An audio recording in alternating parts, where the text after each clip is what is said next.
자, 저와 여러분이요, 새로운 시작은 주님께서 찾아오 주셔야 됩니다. 주님께서 찾아오시고 또 주님께서 우리를 통해서 나타나시는 이 축복 속에 있으면 반드시 새로운 큰 시작이 되어집니다. 제가 알고 있는 어떤 분이신데 이분이 사업을 하다가 완전히 이제 망해버렸어요. 불신자인데 큰 사업을 하시다가 완전히 망해버렸는데 사업만 망해버린 것이 아니고 제가 그분을 만나보니까 영혼 자체가 다 망가져버더라고요. 그리고 영혼이 다 망가져버는 거예요. 그리고 영혼이 다 망가졌는데 뭐 한 번 예배 드리고 뭐 또 복음 받았다고 해서 그 망가진 영혼이 회복되느냐? 그렇게 쉽게 회복이 안 되집니다. 그러면 이 사람이 교회를 쉽게 올 수 있느냐? 교회 와서 예배 드릴 수가 있느냐? 그게 힘들어요. 왜냐? 영혼이 다 망가져버렸으니까. 그리고 영혼이 다 망가졌는데 뭐 한 번 복음 받았다고 해서 그 사람이 뭐 교회 와서 예배 드리고 막 그렇게 되어지느냐? 그렇게 안 되집니다. 이제 그럼 중요한 것은 뭐겠습니까? 그분의 영혼이 어떻든 회복이 되어져야 되잖아요. 그럼 영혼이 회복되어지려고 하면 교회에 와서 예배 드리는 것보다도 자기가 지금 망한 그 현장에서 계속 하나님을 바라보면서 예배가 되어져야 됩니다. 그래, 예배가 되어져야 돼요. 그래, 예배가 되어지려고 하면 그분이 자기를 완전히 망가뜨렸잖아요. 자기 영혼을 완전히 망가뜨렸던 그 흑암을 이기는 흑암 세력과의 영적 싸움이 일어나야 돼요. 그게 가장 먼저 우선입니다. 그래서 그 흑암 세력을 이기는 이제 기도가 되어져야 된다. 그래서 오늘 우리가 새로운 시작, 분명히 주님은 우리에게 찾아오시는데 우리는 그러면 그 찾아오시는 주님을 기다리는 집중 속으로 들어가야 되잖아요. 그럼 기다림의 집중 속으로 들어가야 되는데 단순한 기다림의 집중 가지고 안 된다는 겁니다. 흑암을 이겨야 된다는 거예요. 흑암을 이기지 아니하면 안 됩니다. 흑암을 이기는 기도가 되어져야 되고 흑암을 이기는 예배가 되어지고 그 집중이 되어져야 된다는 거. 그러면 진정 꼭 큰 우리에게 새로운 시작의 응답의 축복이 일어난다.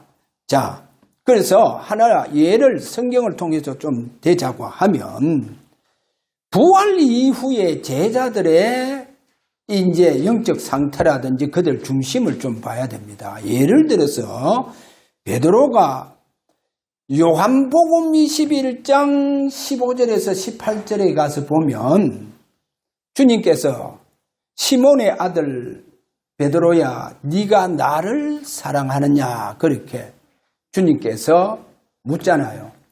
그러니까 베드로가 뭐라 합니까? 내가 주님을 사랑하는 줄을 주님께서 아신나이다. 그리고 주님께서 아신다는 거예요. 내가 주님을 사랑하는 것을 주님은 아신다는 거예요. 그러면 왜 베드로가 그렇게 주님을 부인을 했는데 그냥 부인했는 게 아니잖아요. 주님을 완전히 저주해버렸다니까요. 그렇게 저주하기까지 하면서 부인을 했느냐는 거예요. 그럼 왜 그렇게 했느냐? 자, 여기서 그렇게 부인을 했는 것은 베드로가 주님을 사랑하는 것은 기정사실이라는 거예요. 주님을 사랑하시기 때문에 3년이나 주님을 그렇게 따랐잖아요. 사랑하는 건 마찬가지요. 그런데 뭡니까? 지금 중심이 약하다는 거예요. 중심이 사단을 이길 수 있는 중심이 아니다는 거예요. 그러다 보니까 어두운 환경 앞에서요. 어두운 환경 앞에서도 자기도 모르게 주님을 부인하는 거예요. 자기도 모르게 부인한단 말이에요. 그건 자기가 아니에요. 그거는. 자기가 아니다니까. 그리고 주님을 완전히 저주하기까지 그렇게 부인하잖아요. 자, 이 주님께서 이 베드로를 찾아오셨잖아요. 그래서 베드로에게 앞으로 회복시킬 주님의 귀한 계획을 가지고 찾아오심을 보여주고 있습니다. 자, 그리고 요한복음 20장 19절에 가서 보니까 지금 제자들 보세요. 마가다락방에 모인 제자들 봐라니까요. 분명히 부활하신 주님을 다 확인하고도 지금 유대인들을 두려워서 성인거리 되어 있다. 그렇게 유대인들이 두려웠어요. 그들이 모였는 그 장소에 그 집에 문들을 다 닫았다는 거예요. 창문들 다 닫았다는 거예요. 그럼 왜 그랬냐? 유대인들이 두려웠어. 자, 여기에서도 우리가 뭔가 모르게 이들이요, 지금 유대인이라고 하는 그 흑암을 이기는 그들의 지금 영적 상태가 그렇게 되지 못하고 있다는 거죠. 그것을 오늘 우리에게 보여주고 있다는 겁니다. 이래서 베드로가 디베레아 바다에 옛날 업으로 완전히 돌아갔잖아요. 그런데 성경에 요한복음 21장에 가서 보면 특별히 요한복음 20장 14절에 가서 보니까 디베레아 그 호수에 주님께서 부활하신 주님께서 세 번째 나타나셨다는 거예요. 세 번째 나타나셨다. 그럼 뭡니까? 앞에 주님 부활하신 거 다 확인되는데도 불구하고 왜 이렇게 완전히 과거 업으로 돌아갔느냐는 거예요. 완전 돌아갔잖아요. 이거 무엇을 우리에게 지금 말씀하고 있습니까? 그래서 오늘 제가 예를 들듯이 그렇게 망가진 사람을 가만 보니까 영혼이 다 망가졌더라니까요. 중심이 다 망가져 뻗는 거예요. 그래, 이 사람들이 쉽게 교회에 올 수 있느냐? 올 수가 없다는 거예요. 힘들다는 거예요. 자, 오늘 우리가 이런 것을 보면서 그러면 이 제자들의 이 영적 상태가 이거를 좀 보면서 우리도 마찬가지다. 예를 들어서 막달라 마리아가 무덤가에서 슬피 울고 있을 때 주님 찾아오시잖아요. 주님 찾아오십니다. 그래, 주님께서 이렇게 찾아오시니까 웬 사람이 뒤에 있으니까 막달라 마리아가 뒤로 돌이켜 예수께서 서 계신 것을 보았으나 예수이신 줄을 알지 못하더라. 뒤로 돌아보고도 그래, 예수님을 보고도 알지 못하는 거예요. 그러면서 예수님께 이렇게 말합니다. 예수께서 이르시되 여자여 어찌하여 울며 누구를 찾느냐 하시니 마리아는 그가 동산직인 줄 알고 이르되 주여 당신이 옮겨 갔거든 어디 두었는지 내게 이르소서. 그리하면 내가 가져가리라. 그 시체를 가져가겠다. 그러니까 지금 마리아의 문제가 뭡니까? 예수님이 뒤에 서 계시잖아요. 뒤에 서 계시고 분명히 왜 슬피 울며 그렇게 울고 있느냐? 누구를 찾느냐? 자, 그렇게 말씀하잖아요. 그런데 그렇게 말씀하시는 분은 누구로 알았단 말입니까? 동산직인 줄 알았다는 거예요. 자, 예수님을 보고도 동산직인 줄 알았다는 거예요. 뭡니까? 이 눈이 다 가려져가 있는 거예요. 왜 눈이 가려져가 있냐? 어디에 눈이 가려져가 있느냐? 예수님이 부활하셨다고 하는 거. 그래, 부활에 대해서 눈이 다 가려져가 있는 거예요, 지금.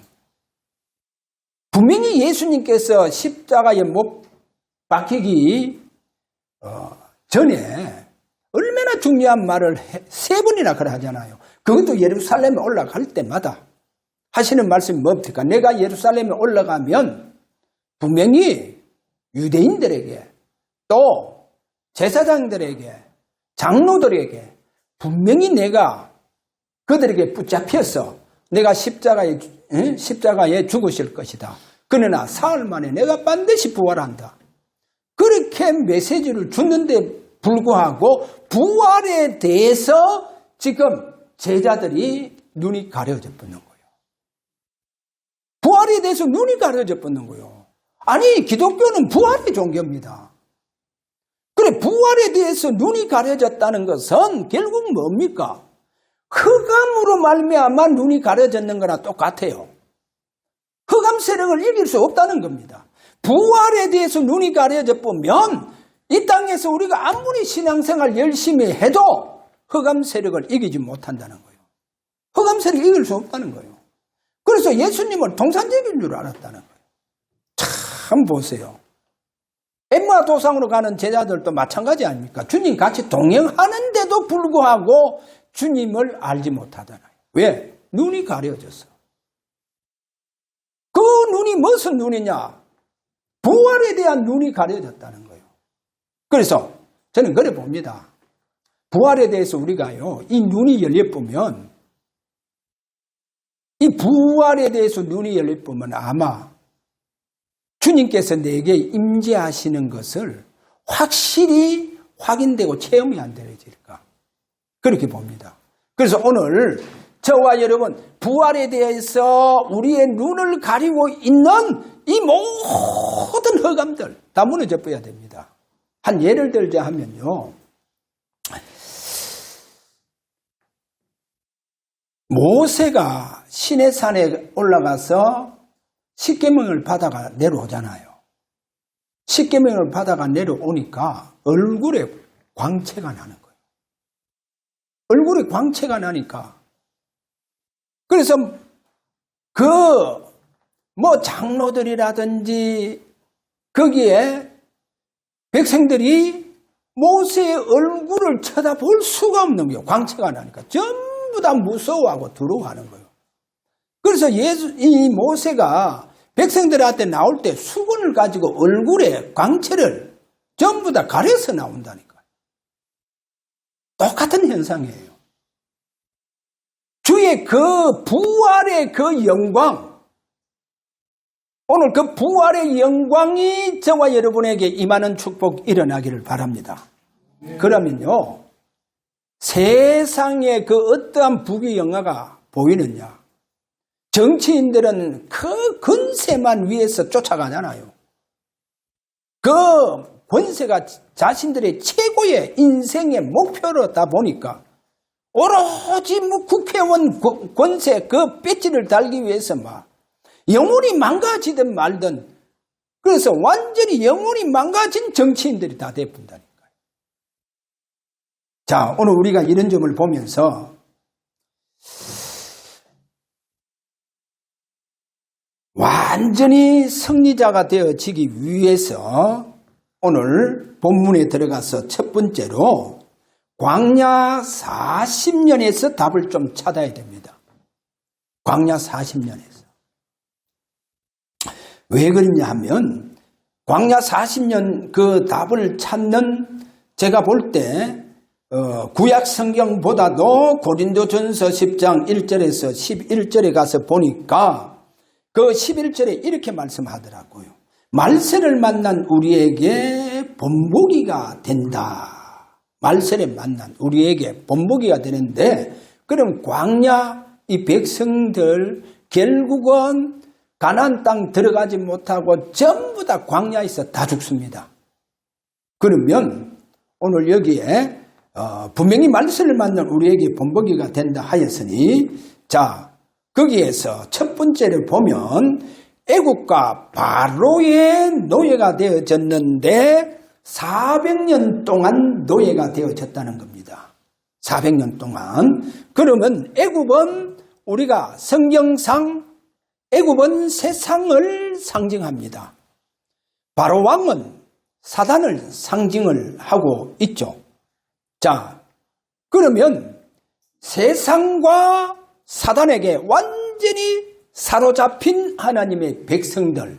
그래서 하나님께서 이들을 어떻게 해방시키느냐? 출애굽기 12장 1절에서 14절에 보니까 어린 양, 6월절 어린 양의 피를 문설주에 다 발라라 하는 거예요.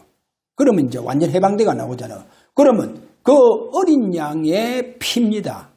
6월절 어린 양의 피, 그 피는 바로 십자가의 보혈을 말합니다.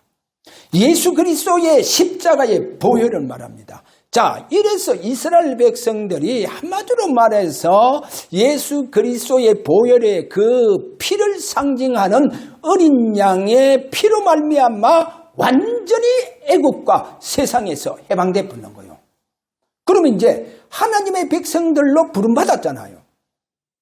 하나님의 백성들을 부름받은 그 증거가 이들이 오늘 성경에 출애굽기, 자, 여기에 고린도전서 거기에 1절, 2절 가서 3절에 가서 보니까 또 4절까지 이렇게 말씀합니다. 하나님의 백성들에게 분명히 애굽에서 구원받은 하나님의 백성들에게 어떤 그들에게 증거를 주고 확인과 체험을 시키느냐 하면 고린도전서 10장 2절에 바다, 여기 보면 구름과 바다에서 세례를 받고, 구름과 바다에서 세례를 받고, 그 다음에 3절에 신령한 음식을 먹고, 또 4절에 신령한 음료를 마셨다, 그렇게 말하죠. 그러면 신령한 음식은 만나를 말하죠. 그 다음에 신령한 음료는 그리스도를 말하죠. 반석이 곧 그리스도니라, 그렇게 했잖아요. 그래서 여기 보면 구름과 바다에 세례를 받고 신령한 음식, 신령한 음료 먹고 마셨다는 거예요. 이거는 전부 다 그리스도를 먹고 마셨다는 거예요. 그래서 고린도전서 11장에 가서 보면 주님께서 성찬에 대해서 말씀하잖아요. 그래, 빵과 잔을 먹고 마시라는 거예요. 먹고 마시라 그러잖아요. 그래서 자, 이스라엘 백성들에게 광야에서 확실하게 오실 메시아를 상징하는 그 만나, 그 다음에 음료, 음식, 그것을 먹고 마시는 확인과 체험을 다 쉽게 주셨다는 겁니다. 그러면 이 말이 뭡니까? 결국은 하나님 백성들에게 오실 메시아를 그들에게 간접적으로 그들에게 나타내 보여주셨다는 겁니다. 간접적으로 나타내 보여주셨는 거요. 그렇다면 하면 광야 40년은 뭡니까? 여러분, 광야 40년은 뭡니까? 다른 거 없어요. 오실 메시아를 바라보는 광야가 되어져야 되잖아요. 오실 메시아를 바라보는 광야가 되어져야 된다니까. 그럼 뭡니까? 광야 생활에서 오실 메시아 놓치지 말라는 거예요. 놓치게 되면 흑암에 이길 수 없다는 겁니다. 흑암에 무너질 수밖에 없다는 거예요. 그래서 광야 생활 40년은 저 가나안 땅에 오실 메시아를 바라봐라는 거예요. 할렐루야. 그래서 가나안 땅에 오실 그 메시아의 언약이 무너지면 안 된다는 거예요. 그거 무너지면 끝장난다는 거예요. 근데요, 어떻게 되십니까? 다 무너져 버리는 거예요. 99%가 이 언약에 대해서 다 무너져 버리는 거예요. 그럼 가나안 땅 들어가서 뭐합니까? 가나안 땅에 오실 메시아의 언약이 다 무너져 버리는 거예요. 99%가요. 자, 이게 다 무너진 증거가 뭡니까? 그 고린도전서에서 5절에서 정확하게 11절까지 가서 보면 보여주고 있잖아요. 거기에 첫째가 뭐가 나옵니까? 우상 숭배를 하고. 왜 우상 숭배합니까? 가나안 땅 오실 메시아 언약이 다 무너졌다는 거예요. 자, 이러고 또요, 뭡니까? 음행을 하고. 다 무너졌는 거예요. 어둠에 완전 잡혔는 거예요. 99%가 사단에게 완전 잡혀버린 거예요. 하나님을 시험하고 하나님을 원망하고. 왜 이렇게 나타납니까? 전부 다 보세요. 99% 사단의 전략에 완전히 사단에게 잡혀서, 여러분 아셔야 됩니다. 사단의 전략은 뭐냐? 사단이요, 정치인을 사로잡는다, 믿는 중요한 중직자를 잡는다. 그렇게 되면 그 중직자를 통해서 그 정치인을 통해서 사단의 보이지 않는 나타나심이 일어납니다. 나타나심이 일어나요. 결국 이스라엘 백성들이 광야에서 전부 다 보니까 우상, 숭배, 음행, 시험하고 하나님 원망하는 것으로 다 나타나는 거예요. 이 나타남이 뭡니까? 사단의 전략에 잡혀버렸다는 거예요. 사탄의 나타나심입니다. 하나님 백성. 그래서 광야에서 다 멸망합니다. 자, 오늘 여기에 우리가 큰 세 번째로 신구약 최고의 언약은 뭐냐? 두 가지입니다. 두 가지인데 계시록 오늘 22장 20절. 계시록 우리가 22장 20절 거의 마지막 우리가 신약 성경이 마지막 계시록이잖아요. 거기에 가장 마지막에 가서 그렇게 말씀하시는 거예요. 거기에 보면 결국 주님께서 내가 속히 이 말이라 오시옵소서 주여 오시옵소서. 자, 그래서 신구약의 최고의 언약은 뭐냐? 기다림이라는 거예요. 광야 40년 그 기다림 속에서 가나안 땅에 오신 메시아를 바라보면서 그 기다림이 되어져야 되는데 그 기다림이 다 무너져버렸다. 자, 그래서 우리 주님께서 오늘 여기 제자들에게 찾아오시고 그들을 통해서 나타나십니다. 이제 나타나시는 것을 보여주고 있죠. 자, 제자들에게 오늘 예를 들어서 요한복음 20장 22절과 23절을 보니까 주님께서 제자들을 향하여 숨을 내쉬면서 이르시되 성령을 받아라. 성령을 받아라. 누구의 죄든지 너희가 사하면 다 사하여질 것이요 그대로 두면 그대로 되리라 하는 거죠. 그래, 여기 보면 성령을 받아라. 성령을 받아라. 그렇게 말씀합니다. 그래서 이들이요 오로지 사도행전 1장 14절에 가서 보니까 오로지 10일 동안 기도하는 그 모습을 보여주고 있잖아요.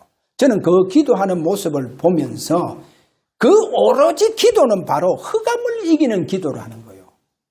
흑암 이기는 기도 한 10일 동안 하면 됩니다. 여러분 진짜 흑암 이기는 기도를 여러분의 안에 물론 해봤는지 모르겠지만 하나 해보세요. 얼마나 사단이요. 중요한 그 기도 시간에 기도하지 못하도록 얼마나 방해하는지. 그런데 오늘 여기에 오로지 기도했다는 것은 뭡니까? 흑암을 이기는 기도고 흑암을 이기는 기다림이라는 거예요. 할렐루야. 우리가 기다림 단순한 기다림이 아니고 흑암을 이기는 기다림. 할렐루야. 자, 이 기다림이 여러분에게 있기를 바랍니다. 그래서 제가 오늘 저와 여러분들 모든 기도 제목이 뭡니까? 주님, 분명히 주님께서 찾아오시는데 분명히 우리가 찾아오시기 때문에 우리가 기다려야 되잖아요. 기다린 자에게 찾아옵니다. 그런데 시일이 왜 그렇게 걸리느냐? 그 걸리는 이유가 다니엘서에 가서 보면 하나님께서 다니엘이요 결심합니다. 21일 동안 금식 기도 다 결심하는 첫날부터 하나님 응답을 내려줘요.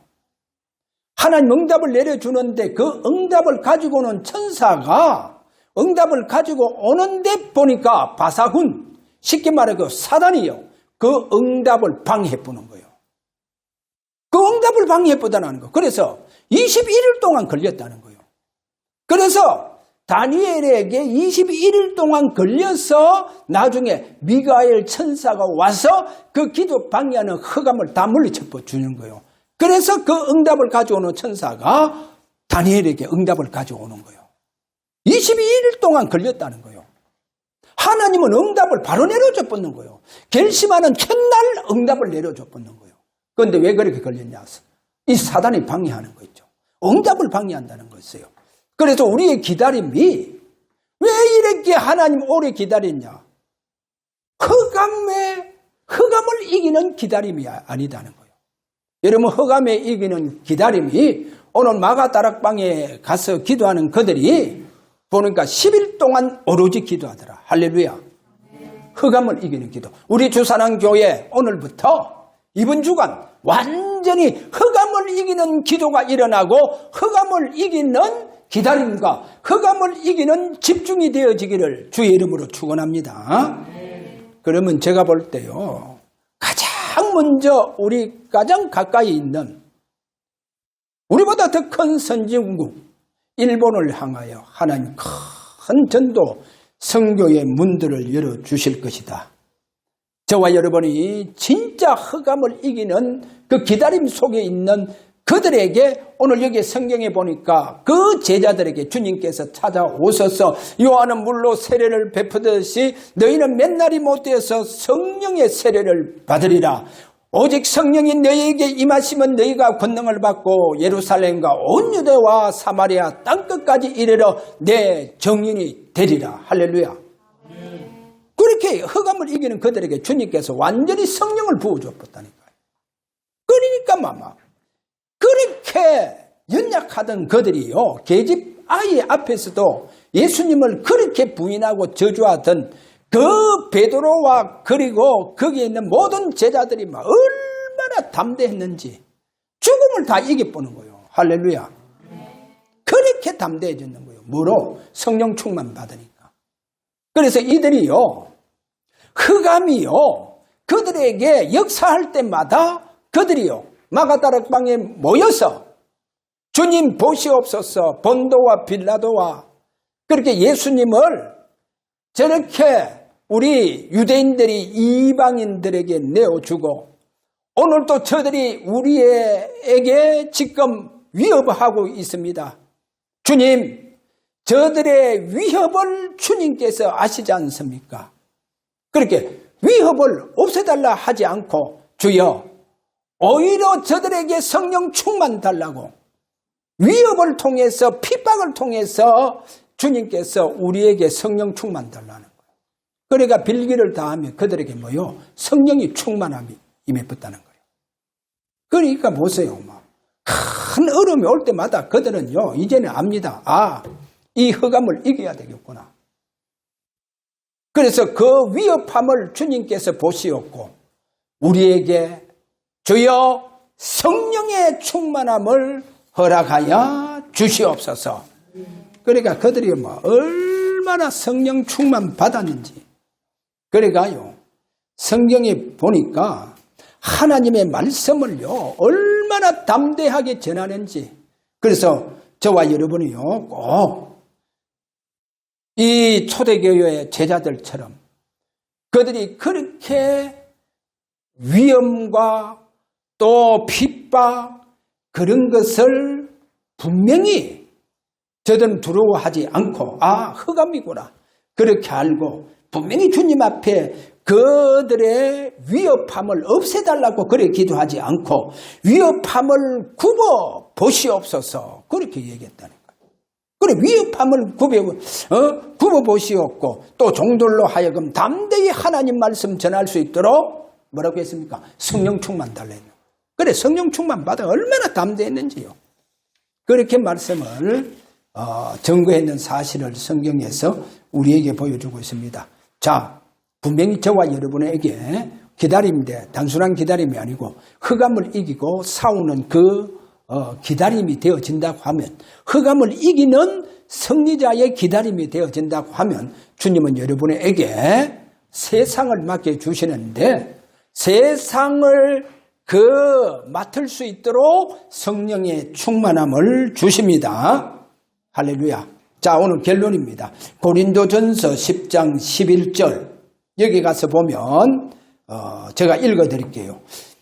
그들에게 일어난 일은 본보기가 되고 광야 40년에서 일어난 일입니다. 자, 분명히 본보기가 되는데 말세를 만난 우리를 깨우치기 위하여 기록되었다는 거예요. 말세를. 그리고 쉽게 말하면 말세 지말의 신앙생활하는 우리에게 더욱더 이 말씀이 우리에게 교훈이 된다는 겁니다. 본보기가 된다. 그래, 본보기 교훈이 된다. 그 말이나 똑같습니다. 자, 저는 이 말씀을 보면서 말세가 되면 될수록 보이지 않게 사탄의 나타나심이 일어납니다. 저는요, 사탄, 왜냐? 정치인 중에, 저는 어느 정치인을 보면서요, 야, 저 정치인은 완전히 흑암 세력에 잡혀가 마치 강명한 천사처럼 놀더라니까. 그러면요, 다른 사람은 다 속아요. 그러니까 그 당들은 다 속아붙다니까. 다 속아요. 그런데 그 사람 통해서 나타나는 게 뭐냐? 그 사람 속에 있는 강명의 천사가 나타나는 거예요. 그거 결국 뭡니까? 그러면 그 정치인을 인해가요, 우리나라 국가가 어떤 문제가 오느냐? 국가의 권위가 다 무너져요. 다 무너집니다. 만약에 이 지금 말세지말에 분명히 다니엘서 말씀을 인용했던 예수님이 마태복음 24장 15절에 가서 보니까 거기에서도 주님 분명히 말씀을 했지 않습니까? 너희가 선지자 다니엘이 말한 바 멸망에 가져간 것이 거룩한 곳에 선 것을 보거든 해놓고 갈로 열고 읽는 자는 깨달을진저. 갈로 닫고. 그래서 읽는 자는 깨달을진저. 왜냐? 아니, 성전의 거룩한 곳에 마치 이 사단이요, 자기가 마치 하나님처럼 자신을 나타내 준다는 거예요. 나타내 준다는 거예요. 그러면 왜 되느냐? 사단이 나타남이 그 교회를 통해서 또 큰 교회 목사님을 통해서 뭐 전 세계 영향 주는 목사다. 그럼 왜 되겠어요? 한국 교회 권위가 다 무너져 본다니까요. 교회 권위가 다 무너져요. 그게 뭐냐? 알게 모르게 사단의 나타나심입니다. 이것이 말세가 되면 이것을 정치, 경제, 문화, 또 교회 등등 통해서 구체적으로 사단의 나타나심. 그래서 이 비밀을 가지고 있는 자는요, 기다림 속에서 완전히 그 흑암을 이기면서 그들의 기다림들이 일어난다는 거예요. 그러니까 이 흑암이요, 분명히요, 그들을 통해서 기다림. 그래, 그들의 기다림 무슨 기다림을 했습니까? 주님께서 찾아오시는 그 언약을 잡고 기다림이라는 거예요. 그러면 그 주님께서 그들에게 찾아오셔서 그들을 통해서 나타내 보여주신다는 거예요. 살아계신 증거로 나타내 보여주시고 그들에게 약속하신 대로 성령이 막 물붓듯이 충만하게 부어주는 거예요. 그래서 그들을 통해서 확실하게 주님을, 살아계신 주님을 나타내 주시는 귀한 증거가 일어난다는 거. 그러면 그렇게 되어지면 교회의 모든 권위가 다 회복되어진다는 거. 성도의 권위가 다 회복되어지는 축복이 일어난다는 것을 보여주고 있습니다. 자, 오늘 우리 한번 다 같이 기도하도록 합니다. 진짜 우리의 기다림은 흑암을 완전히 이기는 승리자의 기다림이 되어져서 우리 주님께서 우리를 통해서 살아계신 그 증거가 분명히 일어나서 많은 사람들과 많은 곳에 전도와 선교의 문이 열리기를 원합니다. 이렇게 우리 다 같이 한번 기도하기를 원합니다. 다 같이 기도합니다.